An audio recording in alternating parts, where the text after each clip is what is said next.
And hello one and all, and welcome to my Clash of Champions 2016 predictions and preview video. In this video, we're going to be breaking down the entire Clash of Champions card. It'll be the first Raw-specific pay-per-view since the brand split, and it'll be emanating this upcoming Sunday, September 25th, live from Indianapolis, Indiana. So I overall think, despite the lackluster build-up that we've been getting on these episodes of Raw, I think this is going to be a really solid pay-per-view, and it will definitely exceed many of expectations. So without further ado, let's take a look at these matches. We have a total of 8 announced matches on this card, and there's a number of good ones on here, so without further ado, let's get into it. We have, on the pre-show, we have Alicia Fox versus Nia Jax. I think it's fairly obvious that Nia Jax defeats Alicia Fox. I think Alicia, she'll put in a pretty good effort, but she's not going to be the one to defeat Nia Jax. Obviously, they're building Nia up to become this dominant, unstoppable force on Raw, and eventually, I'm sure we'll see Nia clash with a Bayley, a Sasha, a Paige, maybe an Emma. There's a lot of different options they can go with her, but I just don't see Alicia Fox beating Nia Jax in this match, so that's why I'm predicting Nia will win. Let's get into the main card. We have a total of 7 matches on the main card, and I think there are a number of standouts on this card. Let's get into the first match. For the Cruiserweight Championship, it's going to be TJ Perkins defending his newly won title versus the Brian Kendrick. This should be a really, really good match. These two, we haven't seen them in the ring yet together, but the Brian Kendrick, the veteran, TJ Perkins, the young upstart, the Cruiserweight champion, is going to go out there. His first title defense, on a WWE pay-per-view. I thought it was a mistake not to have Perkins on Raw, but this will be his first match on a WWE main roster show, so I look forward to seeing what these two will come up with. I think it'll be a very high-flying, back-and-forth, just competitive match. Could potentially steal the show if given enough time. We'll have to see, but it might be my sleeper of the night right here. We'll have to see. But, yeah, I think it'll be a really good match, and only one can walk out the winner, and I think it's obvious that it's going to be TJ Perkins. He just won the title, and I think he'll have a good reign with that Cruiserweight Championship in order to establish the title. You have to have a long, well, not a long, super long, credible reign, but I think he will have a good reign as champion, a couple months at least. So Perkins is my pick to walk out the winner of that match. We then have the final match in the best of 7 series between Cesaro and Sheamus. The winner of the match will get a championship opportunity. I hope the rumors of it being for the United States Championship aren't true. No offense to the United States Champion, Rusev, and the championship itself, but I feel like the winner needs to go after the Universal title. It would logically set up for the next pay-per-view at Hell in a Cell. You don't have to put that match in the Hell in a Cell match. It could just be a straight-up singles match. And why not do Cesaro and Kevin Owens again? It just makes sense. These guys have had tremendous matches in the past before, and I think with the Universal title on the line, it would truly give Cesaro a major opportunity on the Raw brand. So that's why I'm picking. It has to make sense for Cesaro to walk out the winner of this match. But WWE sometimes they like to throw you a curveball. So I hope they don't do that and have Sheamus win, because I just don't think anybody would want to see that at this point. So that's why I am predicting the Swiss Superman Cesaro to walk out the winner at Clash of Champions. And it'll be another hard-hitting physical match between him and Sheamus. We then have Rusev defending his United States Championship against Roman Reigns. These two, they've had good matches before. I saw them have a live match way back when, December 2014 in Pittsburgh. I thought they had a really good match on the Raw before SummerSlam, even though that match should have taken place at SummerSlam. So these two have proven that they can go into the ring and have a good match. Now the question is, this one's kind of tough to call down the line. Who will walk out the winner? And will Rusev retain, or will Roman Reigns win the title? I'd be okay with either one. I think putting the title on Roman would help him. I felt like this is the route they should have went with him initially, have him go after the U.S. title. Then you have him go after the WWE title. Don't just hot-shot him in there. But, I'm really looking forward to this match.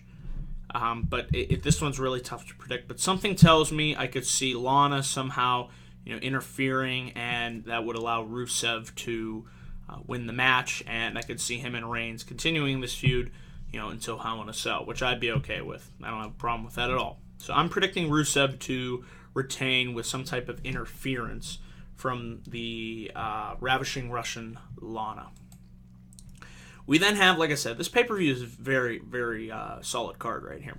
We have Sami Zayn versus Chris Jericho. I enjoyed the highlight reel segment that they did with Jericho and Zayn 2 weeks ago to kick off this feud. I didn't really enjoy what they did this past Monday on Raw with the clusterfuck of just throwing everybody in the ring together. But I think Jericho and Zayn, they've had good matches before. I think they had at least 2 on Raw and SmackDown, maybe 3, but they've always had good matches against one another, and on the pay-per-view stage, these two, Jericho, the veteran who is having the second, one of the best runs of his career, and Sami Zayn, he has something to prove here. He had a match of the year candidate with his former best friend Kevin Owens at Battleground, and it's nice to see him back on the pay-per-view card. I think Zayn needs to win much more here than Jericho to help reestablish himself. So that's where I hope they go with this. I'm predicting Sami Zayn will defeat the Ayatollah of rock and roll, Chris Jericho. We then have what I think might be, this is another one of my picks for potential match of the night. I'm really looking forward to this triple threat match between Charlotte, Sasha Banks, and Bayley. This is going to be great stuff. 3 of the 4 horsewomen. You put them in the ring together, it's going to be magic. I really like the inclusion of Bayley. This is the option that I thought that they should have went in, and this is exactly what we're getting at Clash of Champions. I think it's too early, obviously too early to put the title on Bayley. You want to build up to that possibly at WrestleMania at the latest. I don't think they put the title back on Sasha here, because I actually have a scenario that I'm going to throw out there right here. Seeing as how Hell in a Cell, the next pay-per-view, is in Boston, Massachusetts, and seeing as how that is Sasha Banks' hometown, I think they're going to hold off on putting the title back on her until her and Charlotte could potentially have a one-on-one rematch in Boston. Now, my idea, this is kind of out there, but hey, you never know. What do you guys think of Charlotte versus Sasha Banks, main event that show, inside, here it comes, a Hell in a Cell? It would certainly be different. We've never seen a woman's Hell in a Cell match, but I think it would culminate the feud between Charlotte and Sasha Banks. You could amp up the animosity, obviously, in the build to that. That way you make it really personal.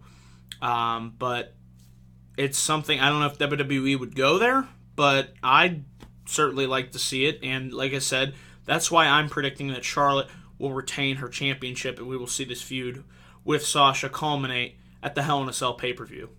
So we'll see where that goes.